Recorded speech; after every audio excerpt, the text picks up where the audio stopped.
The best thing I can say about Ghostbusters Afterlife is I hated it less than the 2016 Ghostbusters. I like some of the ideas in it. Setting it in the middle of nowhere instead of a metropolitan setting, that could have been good. I like the idea of focusing on a family instead of 4 unrelated schlubs. The execution left a lot to be desired, but on paper I like that. Before I saw this movie, what I said I wanted in the 2016 movie was a passing of the torch to a new team, keeping the original team mostly out of the story. And be careful what you wish for, because this movie delivers that, but it does that by copy-pasting the story of the first film into a different setting. Same bad guys, same story beats, Keymaster, Gatekeeper, Devil Dogs, Gozer, Ivo Shandor, Are You a God? Let's see what happens when we take away the originality. You said it, Egon. There's 2 ways I could try to fix this movie. Look at it on its own, ignore my videos on Ghostbusters 2 and 2016, or I could try to somehow fit this in my own Ghostbusters Fixverse, keeping in mind what I did with those aforementioned movies. If it's its own thing, the first 2/3 of the movie is basically fine.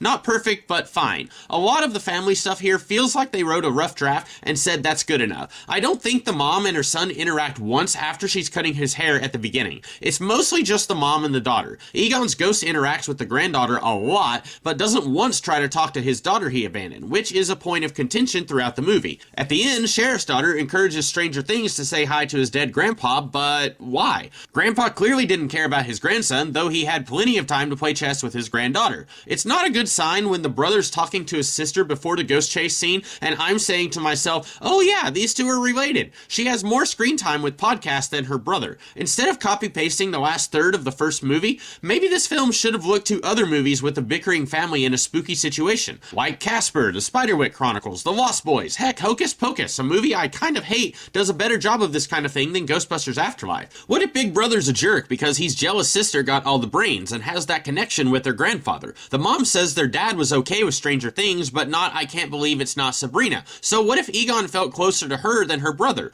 Kinda makes Egon a jerk, but that ship has already sailed when the movie makes Egon a deadbeat dad, incapable of even calling his daughter to say, hey, the apocalypse is coming, can't bring you with me, or the Sumerian death goddess might turn you into a dog, you know how it is, good luck on the math test, love you, bye. And even if you're okay with Egon abandoning his family to save the world, apparently daughter was born before the first movie, meaning he was already a deadbeat dad, since he's sleeping with Ray and Venkman at the firehouse instead of spending time with his family. Way to keep it classy, Reitman. What if everyone in this town hated Egon? Maybe one of the Ghostbusters' last missions was busting up some non-Gozerian cult, but this cult was wealthy and pumped lots of cash into the town's pockets when they had their freaky cult meetings. So when the team busts the cult, most of them think the job is done. Egon isn't so sure. He buys the old mansion at the top of the hill that used to belong to the chief cultist. He's trying to decipher these clues he thinks are leading to something big the cult was preparing for. Why did the rest of the team not believe Egon? Maybe the non-Gozerian entity Egon is trying to combat clouds the minds of the other Ghostbusters, but it has trouble with Egon because he's more analytical. It was gently nudging some difficulties within the team that were already there.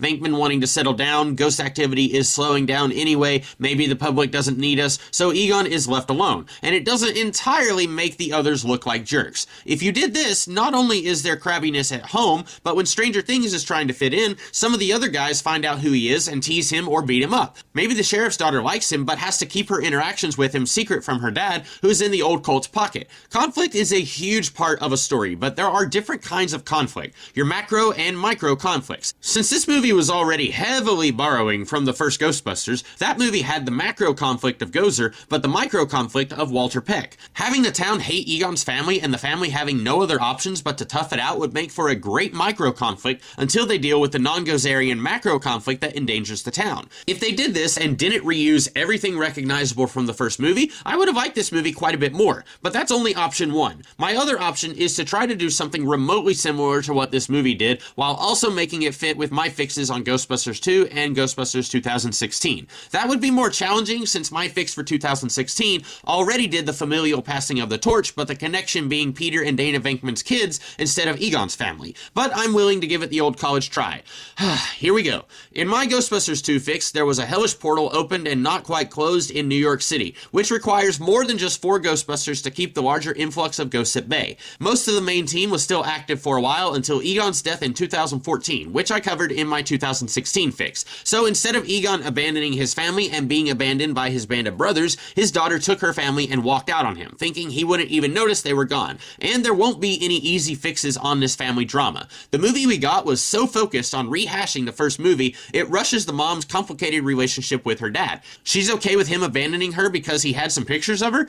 Okay. What if in the mom's interactions with Paul Rudd, they talk about his own family problems? He had a not great relationship with his dad, but realized years later that his dad was still there for him even if he didn't understand at the time. Like that episode of King of the Hill where Cotton and Dale confront Con and Min about sneaking into Hank's house. Cotton is a terrible father, but behind Hank's back, he's still there for his son. Maybe Proxima Midnight realizes while Egon wasn't as overtly present in her life as some of the other dads, he was there for her in his own way, and she has time to make things right, not with Egon, but with her son, who she hasn't been paying attention to in this movie. He's going unsupervised to an old abandoned mine, driving without a license. She doesn't even know he has a job at the burger place, but now she can try to be a better mom to break the cycle. I don't need Ghostbusters to be overtly comedic. The first one was, but the other entries in the franchise don't have to be. This movie has some comedy, but could have leaned more into the family drama, which seems to be Jason Reitman's specialty. And hearing Jason Reitman exercise some of his personal demons in this story makes me wish that could have been more the focal point. Since in my previous fixes, Egon didn't move to the middle of nowhere, we won't have Egon's ghost hanging out with I can't believe it's not Sabrina. Oh no! Instead, look, I know I did a cult devoted to Vigo in my fix for Ghostbusters 2, but let's build on that while also trying to do something kind of different. The cult was defeated in New York in '89, and as far as our characters knew, that was it. But what if there are other chapters of this cult in another part of the world? Maybe they want to continue the efforts of resurrecting Vigo, but they got one variable in the ancient instructions incorrect, so they're accidentally on their way to resurrecting some other ancient god of evil. You're connected to earlier installments, but you're not reusing entire reels from a previous movie. What are the odds of Proxima Midnight moving to a small town connected to a cult her father helped defeat when she was a child? I'd say astronomical. Work in some nonsense about ley lines. Supernatural reawakenings are more powerful where these lines intersect. That's why this cult chose this town to try their stuff at. Egon was looking into this, but he didn't have any hard evidence, so he didn't bring his theories to his friends yet, until he had something more concrete. He bought a small house in this town to conduct some of his research, try to keep an eye on these people without them realizing they're being spied on,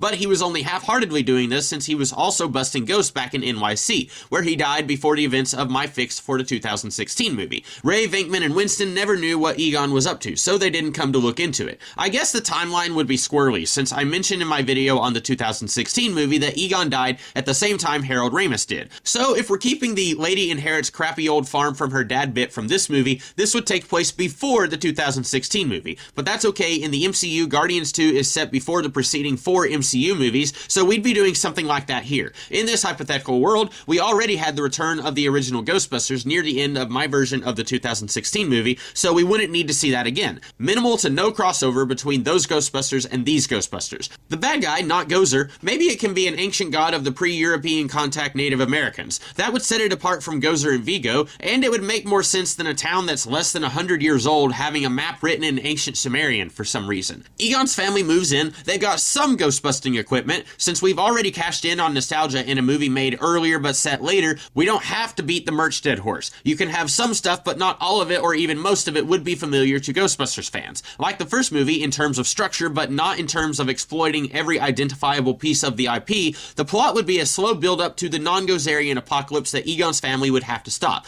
I don't have anything against the Sheriff's Daughter or podcasts, but they don't do anything in the movie. If you could find something for them to accomplish throughout their interactions with Egon's family, fine, but otherwise get rid of them, because you want to focus on Egon's family working through their issues. Much like at the end of my version of Ghostbusters 2, they defeat the evil, but there's lingering side effects, so now this family will become the unofficial protectors of this town, having to deal with occasional ghosts. And if you absolutely have to have some cameo power, Oscar Venkman comes in after the credits to talk to Egon's daughter. Hey, long time no see, my dad's wondering if your people can contact his people and swap notes on this near apocalypse you averted. And depending on how she feels on her relationship with the late Dr. Spengler, she can either say nah or yeah, hinting at possible crossing over with your two distinct Ghostbusters franchises you now have. And that would be about it. Really, I don't think it would have taken that much to improve the movie we got. But what did you guys think? Improvement or disimprovement? Let me know, and in the meantime, I'll see you with something else in the future. Until then, have a good one.